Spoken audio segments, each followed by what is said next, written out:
Take a good look at this little creature. Big ears, wide grin. Adorably strange. But behind that quirky smile is one of the most powerful psychological machines ever built.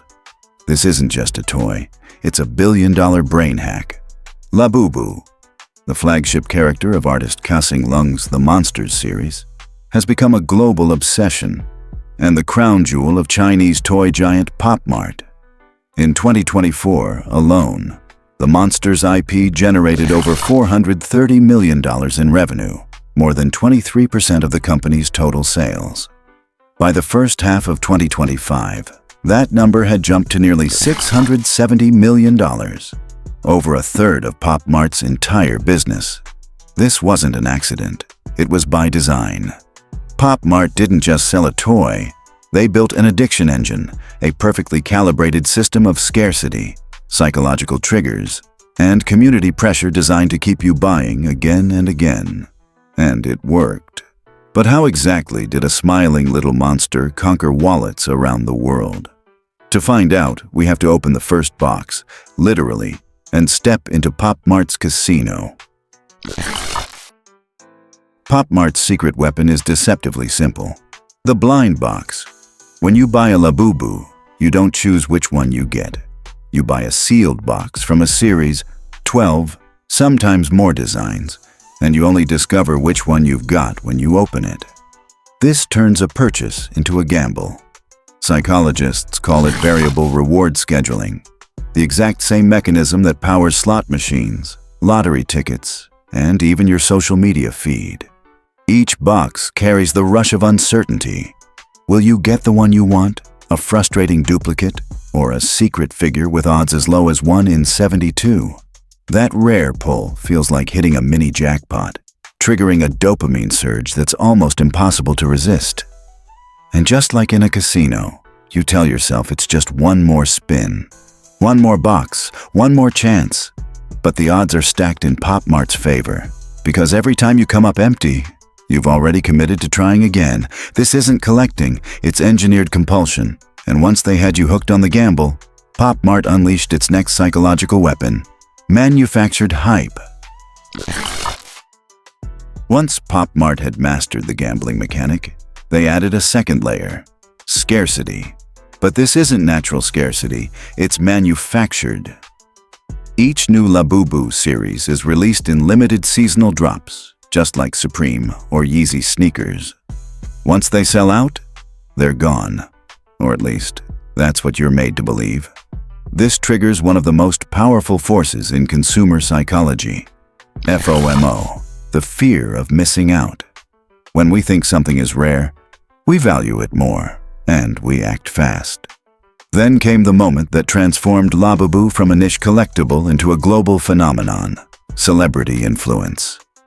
In April 2024, Blackpink's Lisa casually showed off her Labubu keychain on Instagram. Overnight, demand spiked. Other stars followed: Rihanna, Chinese pop idols, influencers across Asia, turning a $10 blind box into a must-have status symbol. Now, every drop wasn't just a release, it was an event. Lines formed, bots snapped up stock online. The scramble became part of the experience. But Pop Mart's most powerful trick wasn't just making you want Labubu.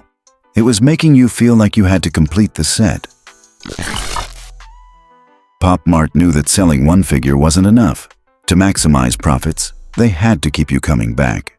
And that meant turning collecting into an obsession. The unboxing ritual is practically designed for social media. TikTok and Instagram are flooded with videos of people tearing open their blind boxes, squealing with joy or groaning at duplicates. Every like, comment, and share acts as social proof, broadcasting to the world that Labubu is the thing to have right now. But there's an even more powerful force at play: the Zeigarnik effect. Our brain's tendency to fixate on incomplete tasks. Once you've bought a few figures from a 12-piece set, you don't just want the rest. You feel compelled to finish. That tiny gap on your shelf nags at you until you spend again. Suddenly, it's not just about owning a toy, it's about belonging to a club. Collectors trade duplicates, hunt rare secret figures, and show off full sets like trophies. Pop Mart has turned Labubu into more than a product. It's a social identity and an endlessly repeatable revenue stream. And the payoff for Pop Mart? Nothing short of empire building. Behind the cute smile of Labubu sits a business empire worth billions. Pop Mart started as a small Beijing retailer, but by perfecting the blind box model, it has become one of China's most valuable consumer brands. In 2024, its market cap surged past 360 billion Hong Kong dollars, roughly 46 billion US dollars, putting it on par with global giants in the toy industry. And Labubu isn't just a side character, it's the star of the show. The monster's IP alone generated over $430 million in 2024, nearly a quarter of all company revenue. By mid-2025, it had already jumped to $670 million, a third of Pop Mart's entire business. International expansion has been explosive. Pop Mart has opened flagship stores in Tokyo, Seoul, London, and Los Angeles. U.S. sales skyrocketed by nearly 900% in the first quarter of 2025, making Labubu a full-fledged global craze. But growth this rapid has a dark edge. Each new drop fuels bigger crowds, higher resale prices, and a frenzy that can tip into chaos. Because when billions are on the line, Pop Mart doesn't just sell toys. They engineer scarcity on an industrial scale. And that's when the dark side really shows itself. When desire becomes desperation, things get ugly. Pop Mart's manufactured scarcity has sparked scenes that look less like toy launches and more like riot footage. Fans camp overnight.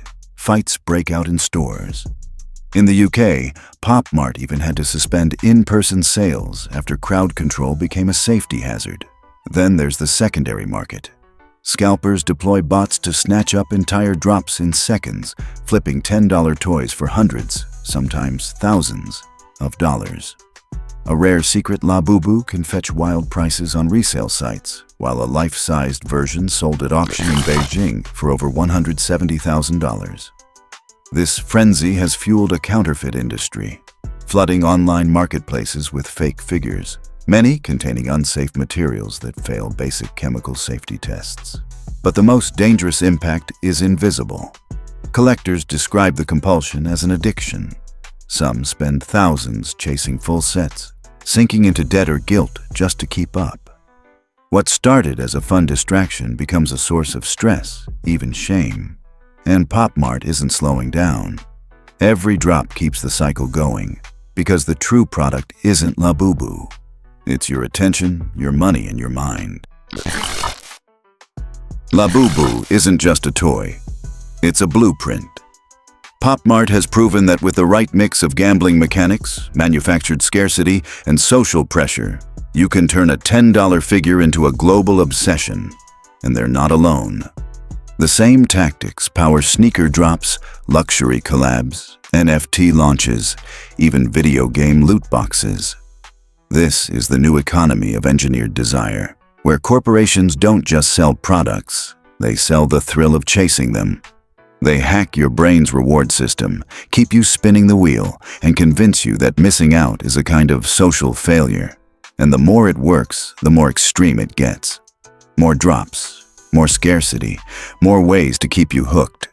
Labubu may look like a harmless little monster, but it represents a much bigger question. Are we buying what we actually want, or what we've been conditioned to crave? Because in the end, the most dangerous thing about Pop Mart isn't what they're putting on the shelf. It's what they're putting in your head.